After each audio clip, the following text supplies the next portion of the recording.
si d'un tel refus vous êtes en courroux, que le cœur d'une femme est mal connu de vous, et que vous savez peu ce qu'il veut faire entendre, lorsque si faiblement on le voit se défendre. Toujours notre pudeur combat dans ces moments ce qu'on peut nous donner de tendres sentiments.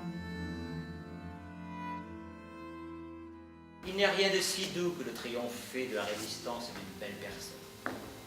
Et j'ai sur ce sujet l'ambition des conquérants, qui volent perpétuellement de victoire en victoire. C'est un résumé de la vie de Molière dans la salle de répétition. C'est comme si, en une seule répétition, Molière vivait toute sa vie. Et on voit toutes les femmes qu'il a connues défiler successivement. Son mentor théâtral, Madeleine Béjart, les maîtresses, donc les autres comédiennes de la compagnie, sa mère qui est quelque part sa source d'inspiration et le grand personnage absent de la vie et puis de notre spectacle aussi.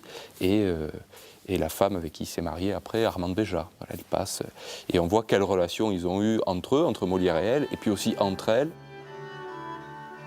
Quand on a commencé aussi à travailler, on s'est aperçu très rapidement, par rapport à la scénographie qu'on avait choisie avec Camille, ces figures féminines sont représentées par des pupitres différents derrière lesquels chaque comédienne va se placer pour lire des extraits de pièces. Mais très vite, je me suis aperçu que ce parti pris ne pouvait pas marcher à fond.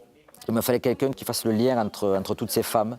Et le public doit comprendre que cette comédienne est à la fois Madeleine, à la fois Armande, à la fois une maîtresse, à la fois la mère de Molière. Voilà. Donc c'est pour ça qu'on a proposé à Soraya de nous rejoindre dans le spectacle. Voulez-vous qu'en ami, je vous ouvre mon cœur? Votre dessein pour vous me fait trembler de peur.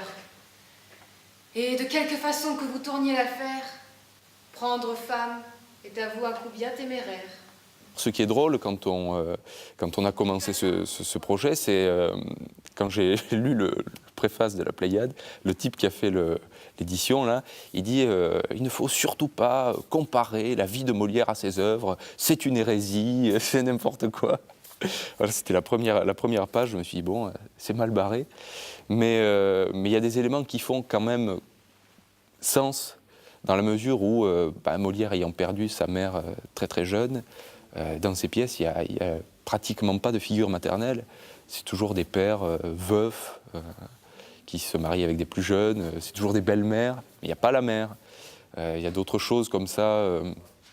Quand il se marie avec Armande Béjart, par exemple, qui a 20 ans de moins que lui, ou 30, c'est à l'époque où il écrit L'École des femmes. Donc cette pièce où le vieil Arnolphe se marie, cherche à se marier avec Agnès, et tous ces trucs sur le cocufiage, tout ça. Donc il y a des choses qui faisaient sens quand même. Et on a chacun de notre côté, avec Stéphane, choisi des extraits de pièces qui nous faisaient penser à la vie de Molière. Et quand on s'est retrouvés pour faire le point, on s'est rendu compte qu'on avait relevé les mêmes extraits. Donc là, on s'est dit que finalement, il y avait quelque chose de cohérent et peut-être d'un peu con de la part du type qui a fait l'introduction à la Pléiade.